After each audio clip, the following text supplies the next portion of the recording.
Allahumma inna na'udzu bika min ilmin la yanfa' wa min qalbin la yakhsha wa min nafsin la tashba' wa min da'watin la yustajab. Amma ba'du, ma'asyiral ikhwah, hadirin wal hadirat rahimani wa rahimakumullah. Alhamdulillah, segala puji bagi Allah kita ucapkan, limpahan taufik karunia-Nya pada malam hari yang berbahagia ini, mana kita bisa sama-sama hadir di majelis yang mulia ini, sama-sama mendengarkan firman Allah dan hadis Rasulullah sallallahu alaihi wasallam. Kita bacakan, tidak ada hal yang paling dapat memperbaiki hati, melembutkan hati dari kerasnya, kecuali dengan firman Allah Subhanahu wa taala, hadis Rasulullah sallallahu alaihi wasallam. Maka duduknya kita pada malam hari yang berbahagia ini dalam rangka talabul ilmi, kita harapkan dari apa yang kita lakukan ini adalah kita jadikan hati-hati kita semakin lembut, kemudian kita mendapatkan rahmat dan kasih sayang Allah Subhanahu wa taala. Kemudian salawat dan salam tak lupa dan tak bosan-bosannya kita kirimkan kepada Nabi kita yang mulia, Nabi Muhammad sallallahu alaihi wasallam. Begitu juga kepada para keluarganya, para sahabatnya, serta kaum muslimin yang senantiasa berada di atas petunjuk. Saudara-saudaraku yang sama-sama dirahmati dan dimuliakan Allah, di pertemuan kita malam hari yang berbahagia ini masih dalam bab yang sama, yaitu bab yang menjelaskan tentang banyaknya jalan-jalan kebaikan. Pada pertemuan yang lalu kita membahas hadis di antara hadis yang menunjukkan bahwasanya banyaknya jalan kebaikan adalah salat 5 waktu yang kita lakukan, kemudian antara satu Jumat kepada Jumat yang lainnya, dan Ramadan ke bulan Ramadan yang selanjutnya, itu adalah pengampunan dosa yang merupakan juga jalan kebaikan. Kemudian hadis yang selanjutnya juga kata Rasulullah sallallahu alaihi wasallam, di antara banyaknya jalan-jalan kebaikan, tatkala Rasulullah SAW bertanya kepada para sahabatnya, maukah kalian kutunjukkan tentang hal yang dapat menghapuskan dosa dan kesalahan dan mengangkat derajat? Maka Rasulullah SAW mengatakan, isbagul wudu alal makarih, yaitu menyempurnakan wudu atau senantiasa memperbaharui wudu tatkala hal tersebut berat, benci di waktu yang dingin, wa kathratul khuta ilal masajid, kemudian memperbanyak langkah menuju masjid, wa intidharus salat ba'da salah, dan menunggu salat untuk salat selanjutnya. Artinya duduknya seseorang dalam menunggu salat itu juga merupakan jalan-jalan kebaikan. Kata Rasulullah SAW, fadzalikumur ribat, maka yang demikian itu adalah ribat. Kemudian kita masuk kepada hadis yang selanjutnya, ayyuhal ikhwah. Di antara hadis yang menjelaskan banyaknya jalan-jalan kebaikan adalah hadis yang ke-132, an Abi Musa al-Ash'ari radhiyallahu anhu qala Rasulullah sallallahu alaihi wasallam, man shallal bardaini dakhala al-jannah, muttafaqun alaih. Al-bardani as-subhu wal asru. Hadis dari Abu Musa Al-Ash'ari, semoga Allah meridhoinya, dia mengatakan, Rasulullah sallallahu alaihi wasallam bersabda, barang siapa yang salat di dua waktu dingin, maka dia masuk surga. Hadis ini diriwayatkan oleh Imam Bukhari dan Muslim. Yang dimaksud dengan dua waktu dingin adalah salat subuh dan salat asar. Baik. Ma'asyiral ikhwah rahimani wa rahimakumullah. Hadis ini yang baru saja kita dengarkan dan baru saja kita baca menunjukkan betapa banyaknya jalan-jalan kebaikan yang ada yang terpampang di hadapan kita. Dan di antara jalan tersebut kata Rasulullah sallallahu alaihi wasallam, barang siapa yang berusaha menjaga dan melaksanakan salat di dua waktu dingin, maka Allah akan memasukkannya ke dalam surga. Dan yang dimaksud dengan salat di dua waktu dingin di sini adalah salat subuh dan salat asar. Mengapa Rasulullah sallallahu alaihi wasallam menghususkan dua salat ini? Bukankah salat-salat yang lainnya juga kedudukannya sama, wajib untuk kita laksanakan, untuk kita tunaikan? Kata Rasulullah SAW, penyebutan takhsis dua salat ini, tatkala seseorang bisa menjaga dua waktu salat yang sangat berat ini, maka barang tentu dia sudah bisa menjaga waktu salat yang lainnya. Tatkala yang berat saja bisa dia jaga, apa tak lagi yang ringan. Dikatakan waktu salat ini sangat berat karena salat subuh dikatakan bahwasanya yakunu inda ladzatin naum, lagi enak-enaknya tidur dan dingin, waktu yang sangat dingin di waktu malam, sehingga sangat berat untuk orang-orang yang bangun kemudian pergi ke masjid untuk melaksanakan salat subuh. Baik, sehingga barang siapa yang bisa melaksanakan salat subuh betul-betul dia jaga, ya, artinya dia laksanakan tepat pada waktunya. Bagi yang laki-laki salat berjamaah di masjid bukan di rumah misalnya, ya, maka kata Rasulullah SAW, dakhalal jannah. Adapun waktu asar, lianna waqtal asr yakunu inda ishtighal, karena waktu asar itu waktu sedang sibuknya, sehingga juga dikatakan waktu dingin karena akhir dari waktu siang.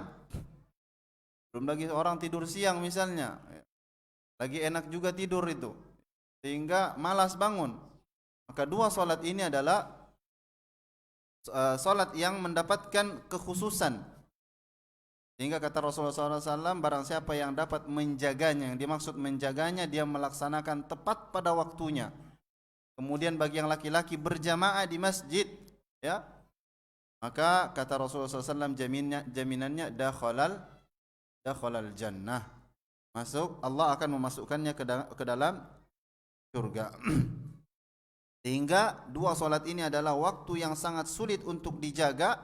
Barang siapa yang dapat menjaganya, dapat menjamin untuk menjaganya, maka salat yang lainnya mudah baginya. Salat zuhur ikut, salat maghrib juga ikut, salat isya juga ikut, ya. Dan terkhusus salat asar ini ada perintah khusus untuk menjaganya. Sebagaimana firman Allah Subhanahu wa taala dalam surah Al-Baqarah, Allah mengatakan hafidhu 'alas salawat. Allah memerintahkan kita untuk menjaga salat-salat. Itu 5 salat, subuh, zuhur, asar, maghrib, isya. Baik. Hafidhu 'alas salawati was salatil wusta. Padahal sudah disebutkan 5 salat tersebut, di antaranya salat asar, tapi Allah menyebutkan secara khusus lagi wassalatul wusta, dan salat yang di pertengahan. Baik, waqumu lillahi qanitin. Taib. Dan yang dimaksud dengan salat wusta di sini adalah salat salat asar. Bagaimana dalam hadis Nabi sallallahu alaihi wasallam tatkala perang Ahzab, ya Rasulullah dan para sahabat disibukkan dengan musuh sehingga Rasulullah SAW itu sampai lupa salat asar. Sudah maghrib, ya, saking sibuknya mereka dengan peperangan, sehingga ada yang mengatakan bahwasanya Rasulullah kita belum salat asar. Rasulullah SAW pun marah dan mengatakan, mala Allahu buyutahum wa kuburahum nara kama syagaluna an salatil wusta salatil asar. Semoga Allah mengisi rumah-rumah mereka dengan api, kemudian kuburan-kuburan mereka dengan api, yaitu orang-orang musyrikin. Mereka telah menyibukkan kita dari salat asar, salat wusta. Maka ini hadis yang mulia ayyuhal ikhwah, hendaknya kita benar-benar memperhatikannya, dan ini juga merupakan di antara banyaknya jalan-jalan kebaikan, yaitu tatkala seseorang menjaga salat 5 waktunya, terkhusus 2 salat yang berat ini, yaitu salat subuh dan salat asar. Baik. Kemudian hadis yang selanjutnya, hadis yang ke-133.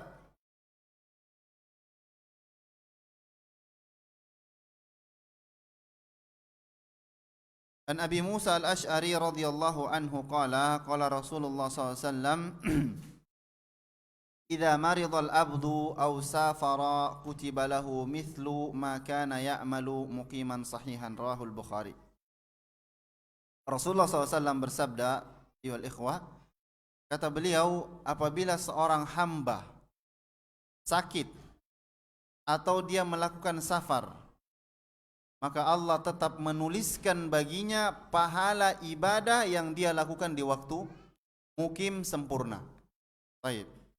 Maka ini juga di antara hadis yang menunjukkan banyaknya jalan kebaikan, dan hadis ini merupakan motivasi kepada kita agar senantiasa beramal saleh, ya, berbuat kebajikan selagi ada waktu, di waktu sehat dan waktu kosong. Karena kita tahu bahwasanya tidak selamanya kita sehat, tidak selamanya kita kuat, tidak selamanya kita muda.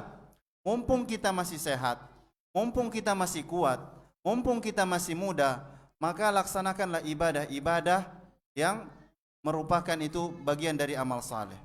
Ya, biasakan sehingga tatkala seseorang lemah untuk melaksanakan ibadah tersebut, mungkin karena sudah tua, mungkin karena sudah sakit-sakitan, sehingga dia lemah untuk melaksanakan ibadah tersebut, Allah tetap menuliskannya pahala yang sempurna.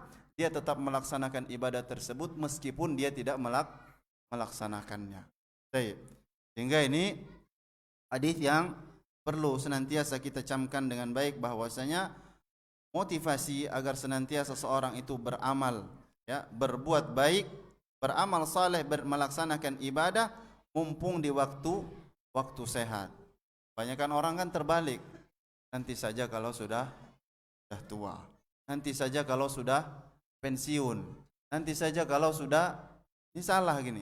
Justru mumpung masih muda, mumpung masih kuat, laksanakan. Tatkala Anda tua nggak mampu, alhamdulillah, Allah memberikan nikmat, Anda tetap dituliskan sebagai orang yang melaksanakan ibadah tersebut meskipun Anda tidak melaksanakannya. Jadi kita seolah-olah tetap melaksanakan ibadah tersebut, luar biasa. Karena mungkin masa mudanya dia dia melaksanakan ibadah tersebut, sehingga tatkala waktu tua dia nggak mampu. Jadi tetap Allah tuliskan. Jadi seolah-olah dia tetap melaksanakan ibadah tersebut, padahal tidak. Karena lemah. Baik itu karena sakit, baik itu karena safar misalnya. Seorang yang terbiasa melaksanakan salat sunnah rawatib di waktu mukim, kemudian dia safar 3 hari, seminggu, sebulan, selama itu dia tidak melaksanakan salat tersebut, salat sunnah rawatib misalnya, dia tidak laksanakan, ya, maka selama sebulan tersebut dia ditulis melaksanakan salat sunnah rawatib, padahal dia tidak melaksanakannya gara-gara dia safar. Baik, begitu juga sakit, dia sering ke masjid, selalu senantiasa ke masjid, salat ke masjid, kemudian sakit, Qadarullah mungkin dia sakit setahun 2 tahun yang tidak membuat dia mampu untuk ke masjid, sholat di rumah atau sholat di pembaringannya. Baik, selama 10 tahun tersebut dia dihitung sebagai orang yang sholat di masjid, padahal dia berada di tempat pembaringan. Subhanallah. Maka mumpung masih sehat, mumpung masih kuat, mumpung ada kesempatan, seorang jangan menunda. Karena akan datang masanya seorang tidak kuat lagi, seorang akan sakit-sakitan, seorang akan dibuat kesibukan, ya. Akan datang kesibukan sehingga dia terhalangi untuk melaksanakan ibadah-ibadah tersebut, ya. Sehingga tatkala dia tidak terbiasa melakukan ibadah tersebut, maka dia tidak mendapatkan apa-apa. Tatkala dia terbiasa melaksanakan ibadah tersebut dan dia terhalangi dengan yang kita sebutkan tadi, baik sakit, baik kesibukan, baik lemah, maka dia tetap dihitung sebagai orang yang tetap melaksanakan ibadah sempurna, ya. Ibadah sempurna, bukan dikurangi, sempurna. Padahal jelas-jelas dia tidak melaksanakan ibadah tersebut sempurna. Baik.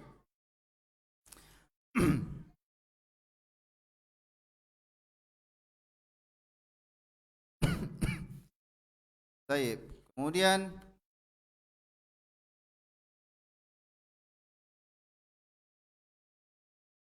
pada hadis yang selanjutnya juga menunjukkan bahwa ini banyak sekali hadis-hadis dalam bab ini. Kita baca secara cepat saja. Kita ambil pelajaran dari hadis ini.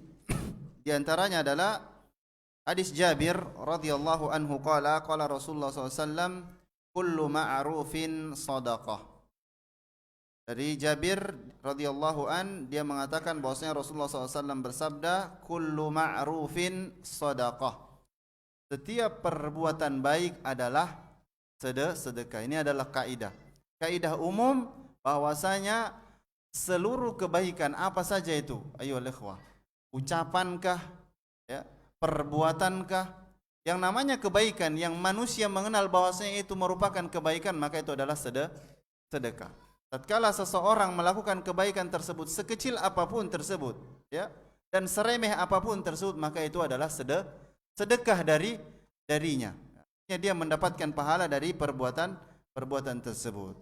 Oleh karena itu seorang, ya, tidak boleh meremehkan kebaikan sekecil apapun. Kan dikatakan inna minal khairi idza ada al insanu maridan an yudkhila alaihi surur, bahwasanya di antara kebaikan dan dihitung sedekah tatkala seseorang menjenguk orang sakit kemudian dia menghibur orang sakit tersebut. Itu juga sedekah. Tak perlu misalnya dia tidak punya duit, yang mau sedekah bisa. Datangi orang sakit kemudian dia hibur. Ada orang sakit kemudian tidak apa-apa insyaallah, ya, ini sakitnya ringan insyaallah sembuh, ya gitu. Padahal sakitnya berat. Berarti bohong? Enggak. Bukan demikian. Dan memang demikian tuntunan kita tatkala kita menjenguk orang sakit. Jadi bukan ditanya sakit apa? Sakit kanker. Sakitnya ini. Bukan gitu. Tapi dia sakit apa? Sakit kanker, masya Allah. Sakit kecil sisi Allah Subhanahu wa taala. Insyaallah Anda akan sembuh. Insyaallah Anda akan baik-baik saja. Demikianlah seorang tatkala menjenguk orang yang sakit, bukan malah ditambah ditakut-takuti dan ditambah sakit. Dihibur, karena orang yang sakit butuh hiburan. Kalau bisa dibuat dia lupa dengan sakitnya.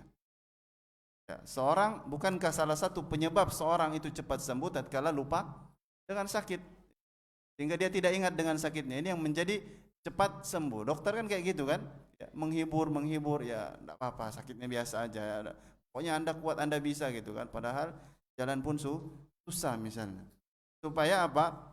Supaya dimotivasi supaya orang itu lupa dengan sakit. Orang tatkala lupa dengan sakit, maka ini menjadi penyebab terbesar, ya, dia cepat sembuh. Dan demikian kita tatkala menghibur orang yang sedang sakit. Begitu juga tatkala menjamu tamu. Maka usahakan seseorang menjamu dengan jamuan yang paling baik, ya. Dan terdapat contoh yang baik dalam hal ini sebagaimana yang dilakukan oleh Ibrahim alaihi salam tatkala menjamu tamu. Dicontohkan di sini bahwasanya di antara ma'ruf kebaikan yang dilakukan seseorang adalah menjamu tamu. Dan menjamu tamu bukan asal menjamu. Bagaimana contoh dalam menjamu tamu? Bagaimana yang dilakukan oleh Ibrahim alaihissalam. Tatkala datang tamunya, yaitu para malaikat mengucapkan qalu salama. Mereka mengatakan keselamatan kepada Ibrahim, maka dijawab sama Ibrahim, qala salam. Ya, semoga kalian juga mendapatkan keselamatan. Kemudian baru dipersilakan masuk. Kemudian kata Allah Subhanahu wa taala, faragha ila ahlihi. Faragha ila ahlihi artinya insaraqa musri'an bi khufyah. Ibrahim tatkala mempersilahkan tamunya untuk duduk, ya sambil dia ngobrol, kemudian dia mundur pelan-pelan dengan sembunyi-sembunyi. Artinya pergi seolah-olah tidak diketahui oleh tidak dirasa oleh tamunya bahwasanya Ibrahim telah pergi. Dan ini diantara adabnya. Kenapa? Supaya menjaga hati sang tamu tersebut. Kalau antum bilang, "Pon ya, saya ke belakang dulu." Oh, jangan, enggak usah sibuk-sibuk, Pak. Ya, ini aja lah gitu kan. Artinya ada perasaan tidak enak. Tapi Ibrahim alaihissalam sambil ngobrol, kemudian dia ngendap-ngendap, kemudian hilang. Sehingga tidak diketahui oleh tamunya. Sampai seperti itunya dia dalam menjaga perasaan sang tamu tersebut. Allah katakan faragha ila ahlihi. Dia pun berjalan dengan pelan-pelan, dengan khufyah, dengan sembunyi-sembunyi, artinya tidak bilang-bilang, saya mau ke belakang dulu gitu kan. Ya, faja'a bi ijlin samin. Kemudian tiba-tiba datang bawa daging panggang. Baik. Dan ini diantara adab. Tatkala seorang menjamu tamu, tidak ditanya mau makan apa, mau minum apa gitu kan. Tapi datang, persilahkan duduk, kemudian masuk, kemudian ambil yang terbaik yang kita miliki. Baik, ini diantara adabnya. Dan dikatakan bahwasanya faja'a bi ijlin samin. Kenapa daging panggang? Kenapa enggak daging rebus? Kan bisa saja direbus sama Ibrahim supaya cepat. Lihat bagaimana dia dalam totalitas dalam menjamu tamu. Enakan mana daging rebus dengan daging bakar? Katakan oleh para ulama bahwasanya daging bakar itu lebih enak, lebih baik daripada daging berebus. Di anna ta'mahu yakunu baqiyan. Karena sensasi dagingnya itu lebih terasa dibakar dibandingkan direbus. Enggak tahu itu. Saya tanya sama tukang masak. Baik, intinya di sini bagaimana Ibrahim ini ya totalitas, ya enggak asal setengah-setengah, enggak asal jamu aja gitu kan. Bagaimana dia ini contoh ya bagi kita dalam Ibrahim alaihissalam. Kemudian kata para ulama, kemudian Ibrahim waja'a bi ijlin, tapi atau kambing tapi yang bagian pahanya. Artinya diberikan yang terbaik. Kenapa paha? Kenapa enggak pundaknya? Kenapa enggak daging yang lainnya? Kata para ulama, minal afdhalil anwa'il laham, di antara jenis daging yang paling baik ya bahwasanya bagian pahanya, li'anna lahmahu layyinan wa ladhidan, karena daging paha itu lebih lembut dan lebih enak. Dan Nabi sallallahu alaihi wasallam di antara daging yang kesukaan beliau adalah bagian paha belakang. Oleh karena itu ketika seorang wanita Yahudi tahu bahwasanya kesukaannya Nabi SAW itu bagian paha yang bagian belakang, maka dia perbanyak racunnya di situ. Tatkala dia ingin meracun Nabi SAW, ya di situ yang paling banyak racunnya. Baik. Menunjukkan bahwasanya daging paha belakang itu yang paling enak. Baik. Intinya ringkasnya bahwasanya dalam cerita ini bahwasanya terdapat contoh suri tauladan bagi kita dalam kisah Ibrahim terkait dalam menyambut tamu. Demikian. Baik. Baik. Kemudian yang selanjutnya hadis yang ke-135.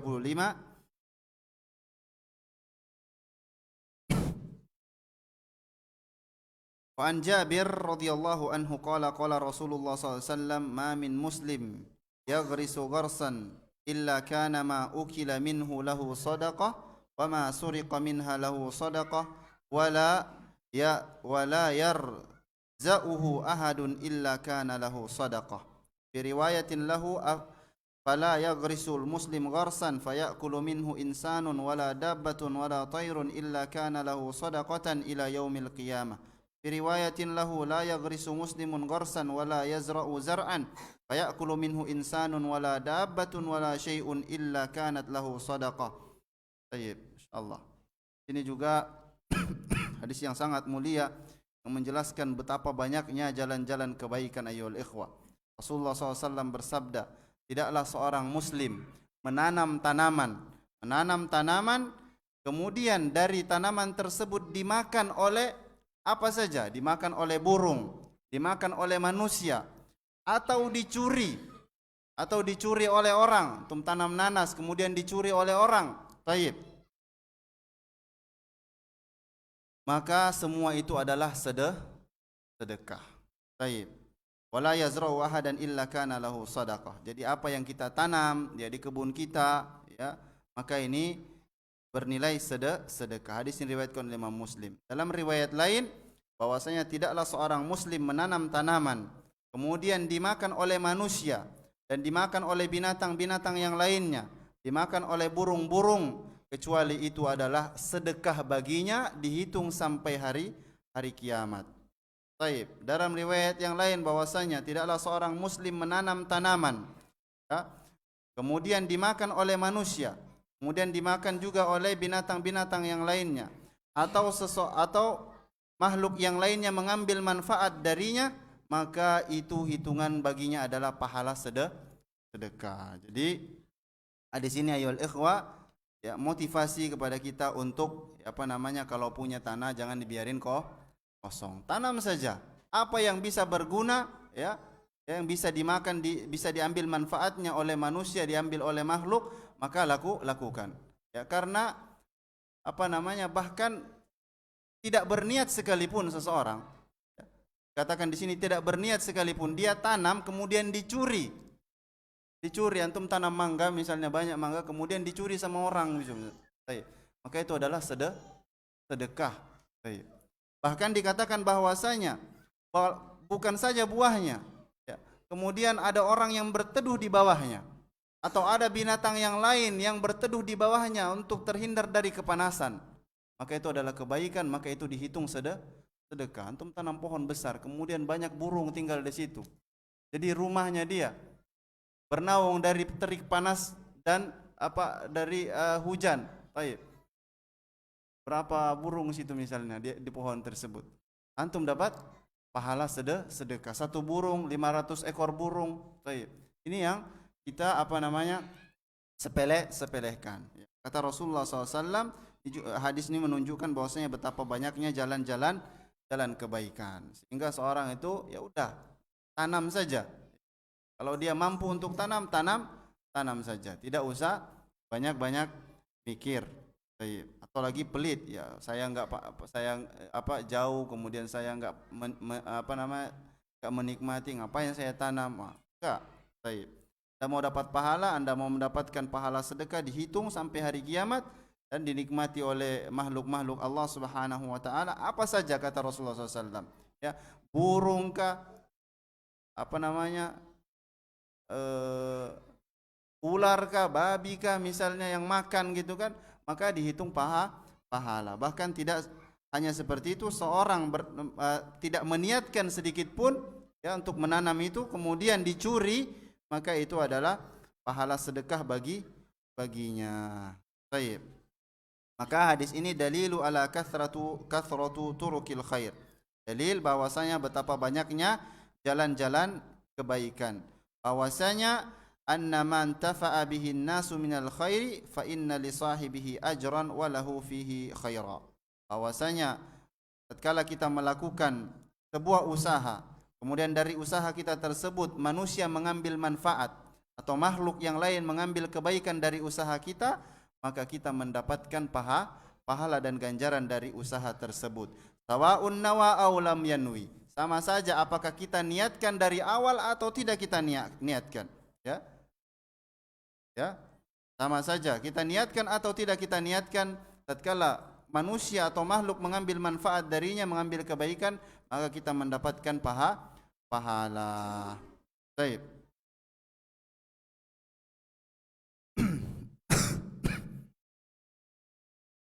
Kemudian hadis yang selanjutnya, wa anhu qala, bahwasanya dari Jabir juga dia mengatakan, arada Banu Salimah an yantaqilu qurbal masjid fabalagha dhalika Rasulullah sallallahu alaihi wasallam faqala lahum innahu qad balagani annakum turiduna an tantaqilu qurbal masjid faqalu na'am ya Rasulullah qad aradna dhalika faqala Bani Salamah diyarakum tuktabu atharakum diyarakum tuktabu atharakum, rawahu Muslim. Baik, ini juga diantara dalil ya banyaknya jalan kebaikan. Apa itu? Kata Rasulullah SAW, kata Jabir bahwasanya Bani Salamah yang merupakan tetangga Rasulullah SAW suatu ketika ingin pindah ke dekat Masjid Nabawi. Ya, rumahnya mungkin jauh tapi dia ingin tinggal di dekat masjid supaya gampang gitu kan, supaya hadir kajian enak, supaya ya enak ke masjid gitu kan, ya nggak perlu capek-capek, hujan pun bisa, mungkin seperti itu. Maka Rasulullah SAW tatkala mendengar kabar bahwasanya Bani Salama, suku Salama ini pingin pindah ke Masjid Nabawi, samping Masjid Nabawi supaya dekat, maka Rasulullah SAW bertanya, saya dengar kabar bahwasanya kalian ingin pindah ke dekat masjid. Maka kata Bani Salama, benar ya Rasulullah, ya kami mau pindah, kami ingin mendapatkan banyak kebaikan. Maka perhatikan apa kata Rasulullah SAW, diyarakum diyarakum, tinggal saja di rumah kalian, tinggal saja di rumah kalian yang jauh itu, gak usah pindah, karena setiap langkah kalian itu dihitung kebaikan. Baik. Bahkan dalam riwayat yang lain bahwasanya, dan berapa derajat yang Allah naikkan dari langkahnya, sehingga tatkala Bani Salamah ingin pindah, Rasulullah SAW larang, jangan pindah kalau memang tidak ada uzur yang syar'i, cuman sekedar pingin supaya dekat gitu kan.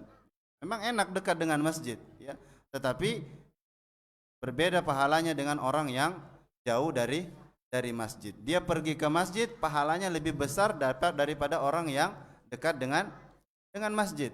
Tentunya nggak mungkin samalah. Allah maha adil.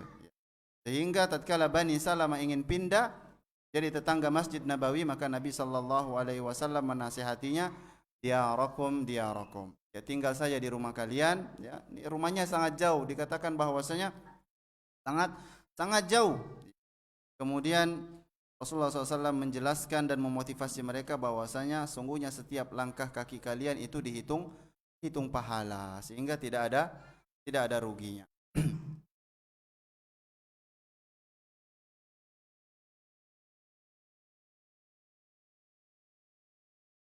Baik, dalam hadis yang lain dari Munzir dari Ubay bin Ka'ab radhiyallahu an bahwasanya ada seorang laki-laki yang kami enggak tahu laki-laki ini dia paling jauh rumahnya, paling jauh dari rumahnya. Tapi subhanallah, udahlah paling jauh rumahnya tapi enggak pernah terlambat, enggak pernah masbuk. Faqila lahu, maka ada yang kasihan sama dia. Sahabat yang lain kasihan, ini udah paling jauh rumahnya tapi subhanallah enggak pernah masbuk.